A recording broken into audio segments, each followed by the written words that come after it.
भाइयों बहनों, मैंने सिर्फ देश से 50 दिन मांगे हैं, 50 दिन। 30 दिसंबर तक मुझे मौका दीजिए मेरे भाइयों बहनों। अगर 30 दिसंबर के बाद कोई मेरी कमी रह जाए, कोई मेरी गलती निकल जाए, कोई मेरा गलत इरादा निकल जाए, आप जिस चौराहे में मुझे खड़ा करेंगे, मैं खड़ा होकर के देश जो सजा करेगा वो सजा भुगतने के लिए तैयार हूं। जब तक इन्होंने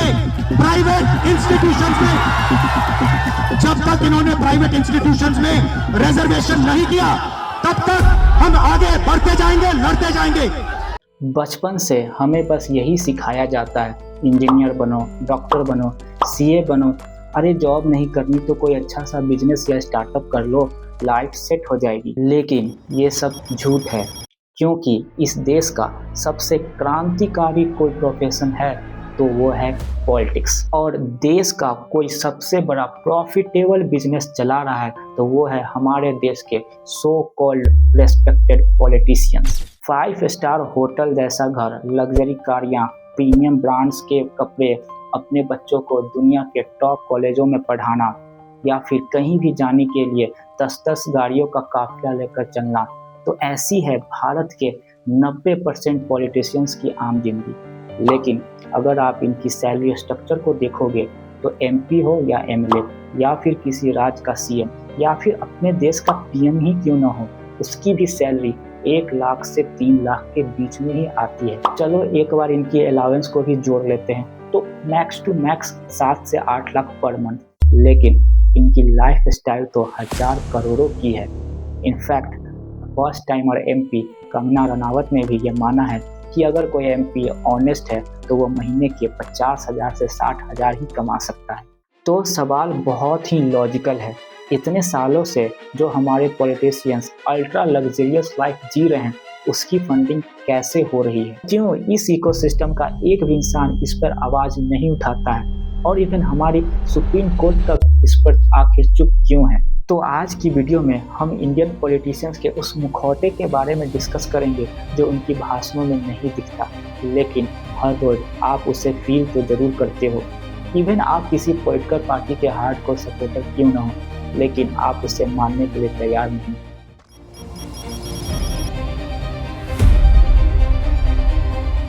Bihar, the land of Buddha, जहां भगवान बुद्ध ने अपनी शिक्षा प्राप्त की थी, जहां के 90% से अधिक परिवारों में एजुकेशन सबसे बड़ी प्रायोरिटी होती है। एक शाम भूखे सो जाएंगे लेकिन अपने बच्चों को जरूर पढ़ाएंगे, ऐसी टैगलाइन चलती है। वहां पूरे देश के सबसे करप्ट और अनएडुकेटेड पॉलिटिशियंस पाए जाते हैं। और इसका जीता जागता उदाहरण है एम्स दरभंगा।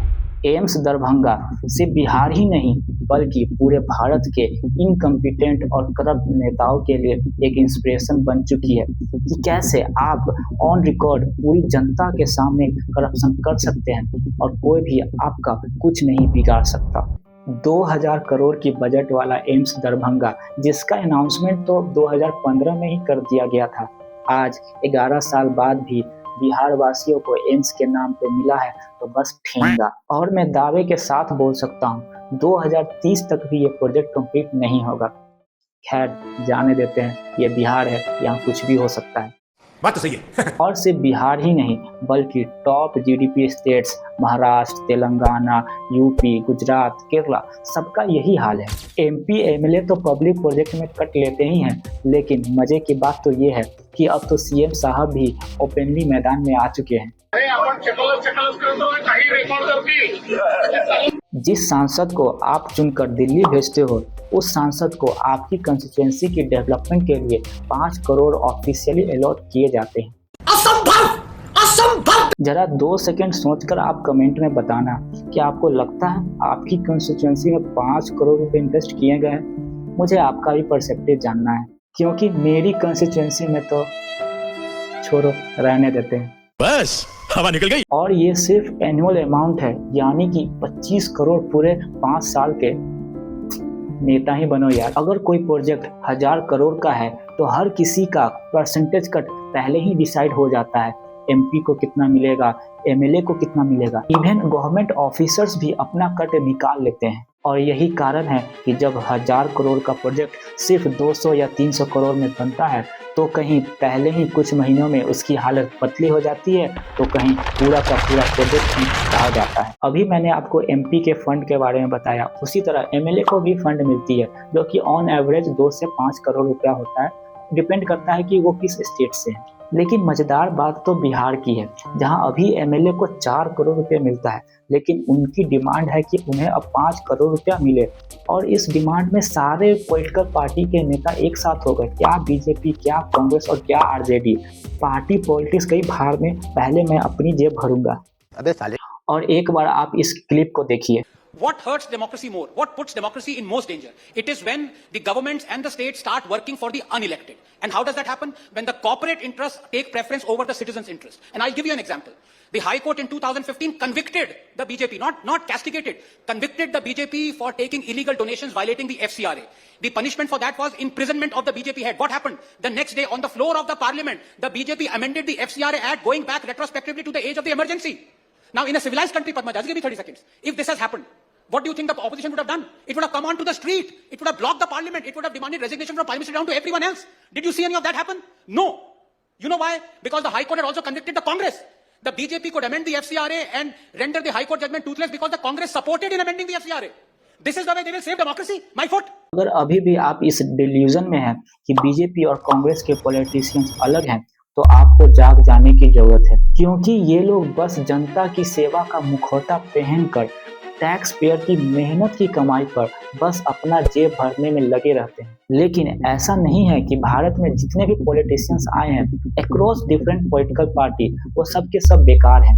अगर सिर्फ पिछले 3 दशक की ही बात करें तो 2 महत्वपूर्ण घटना जिसने भारत को एक नई सुपर पावर बनाकर दुनिया के सामने खड़ा किया और साथ ही साथ ये दिखाया अगर पॉलिटिकल विल पावर हो तो कोई भी काम इम्पॉसिबल तो है ही नहीं। पहला, हमारे पूर्व पीएम श्री अटल बिहारी वाजपेयी जी के लीडरशिप में इंडिया ने न्यूक्लियर टेस्ट किया, जिसकी वजह से आज कोई भी यूरोपियन कंट्री या अमेरिका हम पर चढ़कर नहीं बोल सकता। वैसे अमेरिका तो आज चढ़कर बोल रहा है।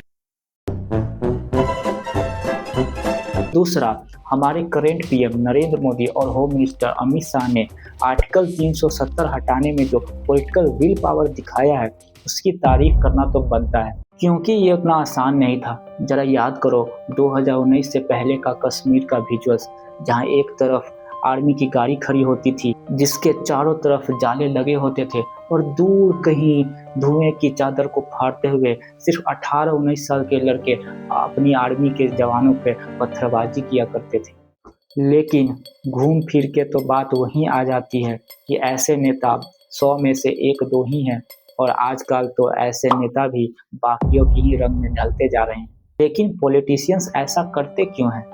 क्यों अरविंद केजरीवाल जैसा वेल एजुकेटेड आईआईटीएन जो कभी करप्शन को जड़ से हटाने की बात किया करता था, आज उसी करप्शन को बेस बनाकर उस पर शीश महल बना चुका है। और इसका रीजन है ह्यूमन साइकोलॉजी।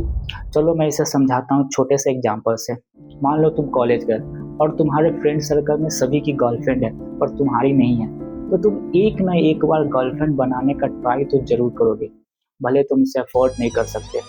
वैसे अफोर्ड तो मैं भी नहीं कर सकता। Emotional damage. या फिर मान लो तुम्हारा फ्रेंड सर्किल हर वीकेंड को पार्टी करने जाता है, तो 95% चांस है कि तुम भी उसे ज्वाइन करोगे, क्योंकि that's how our brain works. अगर सभी लोग पार्टी कर रहे हैं तो मैं भी अगर कर लूंगा तो इसमें क्या गलत हो जाएगा। और यही एग्जैक्ट सिचुएशन है हमारे पॉलिटिकल इकोसिस्टम में, the game of survival. Recent example ही देख लो, आपके एक्स एमएलए, एक्स इसलिए क्योंकि अब वो बीजेपी में आ गए हैं, राघव चड्ढा, जो खुद को जेनजी का सबसे रेवोल्यूशनरी लीडर मानते हैं, समोसे तक की इशू को पार्लियामेंट में उठा दिया।